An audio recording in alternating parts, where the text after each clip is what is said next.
High guys, welcome back to my channel. আশা করব তোমরা সকলে খুব ভালো আছো আর আমিও খুব ভালো আছি। তো চলো, প্রতিদিনকার মতো আবারও একটা নতুন ভিডিও নিয়ে তোমাদের কাছে চলে এলাম।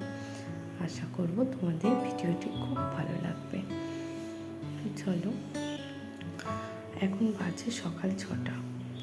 ভীষণ গরম, তাই একটু তাড়াতাড়ি উঠে পড়ে যতটা তাড়াতাড়ি পারি কাজ করতে পারি, মানে কাজ করে রাখার আর কি চেষ্টা করি।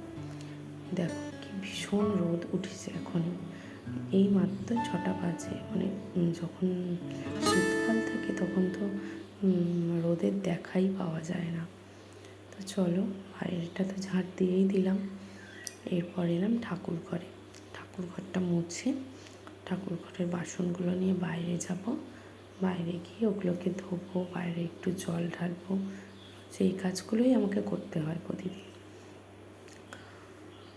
আর মেয়েরা মানে জানোই তো, সকালবেলা ঘুম থেকে ওঠা মানে বাসি কাজ থাকে।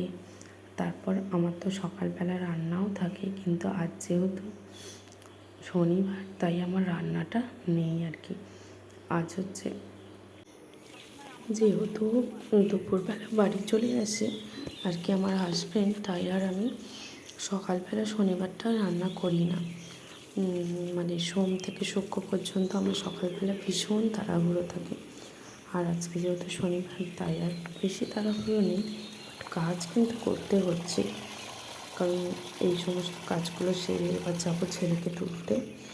ওকে একটু ঘুম থেকে তুলবো, ব্রাশ করাবো, ওকে ফ্রেশ করিয়ে তারপর একটু পড়তে বসাবো। তারপর তো সকালে টিফিন তো করতে হবে, টিফিন করে তারপর চলে যাব, ওকে পড়তে বসাবো। এই দেখো, রোজ আমার শাশুড়ি মা এসে সকালবেলা ফুল তুলে দিয়ে যায়। পাশেই দেখলে গাছ আছে, গাছের ফুলটা তুলে দিয়ে যায় আর কি। জবা গাছ আছে, টগর গাছ আছে, ওখান থেকে লাল ফুল, সাদা ফুল এগুলো তুলে রেখে যায়। ভালোই হয় আমার, একটু গাছটা তাড়াতাড়ি হয়ে যায়। ফুল তুলতে গেলে একটু সময় যায়। তো চলো, দেখতেই পাচ্ছ মন্দিরটা এখন জল দিয়ে ভালো করে ধুয়ে নেব। ধুয়ে নিয়ে তারপর এবার রুমে যাব।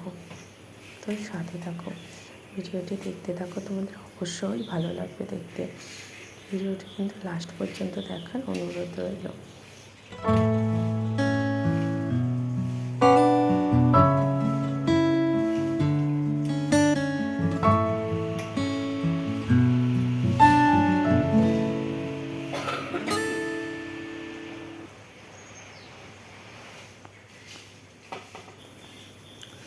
এই যে দেখতে পেলে বাসি কাজের পর্ব শেষ করে চা নিয়ে চলে এলাম।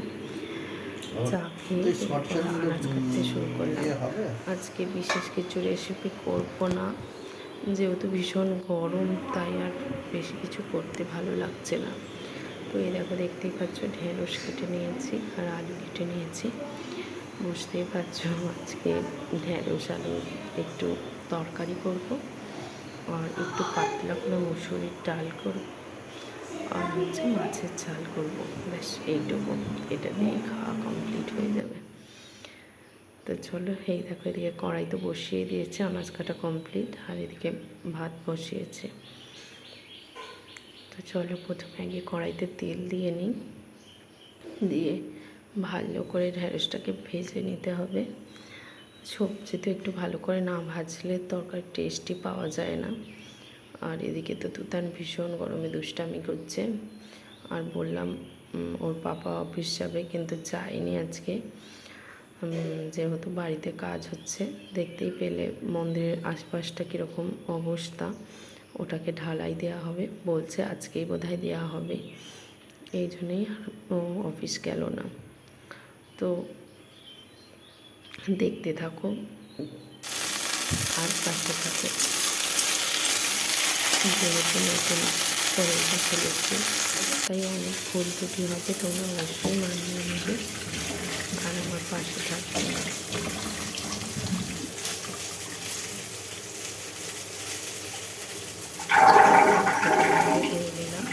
আর এদিকে মাছ বলতে ভোলা মাছ ছিল এই 3 পিসের মতো, আর আমরা জানোই তো এই 3টে মানুষে 3 পিস হলেই চলে যাবে। তো 3 পিস ভোলা মাছ নেই, একটা 1 পিস ওই মাছের যে মাথাটা দেখতে পাচ্ছ ওটা ছিল রুই মাছ, আর 2 পিস ভোলা মাছ ছিল। আমার বাচ্চাটা মানে মুড়ো খেতে ভীষণ ভালোবাসে, তো ওকে মুড়োটা দেবো, কিন্তু খুব সাবধানে খাওয়াতে হয়। ও একা খাওয়ার বায়না করে, কিন্তু পারি না একা দিতে, কারণ কোথায় কাঁটা বিঁধে যায় গলায়, সেদিকে খেয়াল রাখতে হয়, এই আর কি।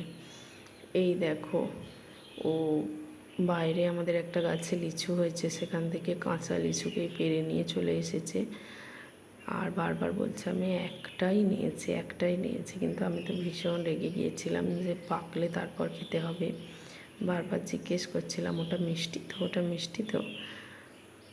ও বলছে হ্যাঁ ওটা মিষ্টি, কিন্তু মিষ্টি না, বাচ্চা মুখে একটু টকই ওদের ভালো লাগছে। এই যে চলো দেখো, এই তো আমাদের লিচু গাছটা খুব বেশি বড় না, কিন্তু ছোট গাছেই এই যে এতগুলো লিচু ধরেছে।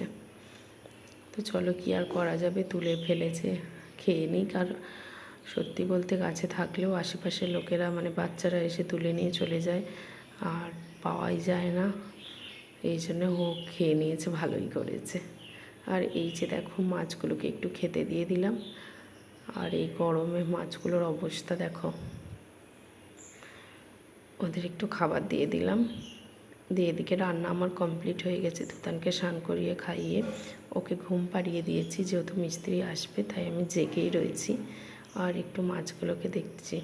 এখানটা এলে জানো তো মনটা ভীষণ শান্ত হয়ে যায়, মাছগুলোকে বসে বসে দেখলে কি জানি ভিতরটা ভীষণ সুন্দর লাগে, একটা সুন্দর অনুভূতি লাগে আর কি।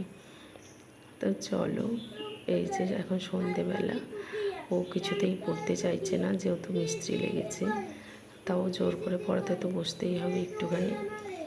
তো আজকের মতো এই পর্যন্তই, টাটা, আবার কাল দেখা হচ্ছে।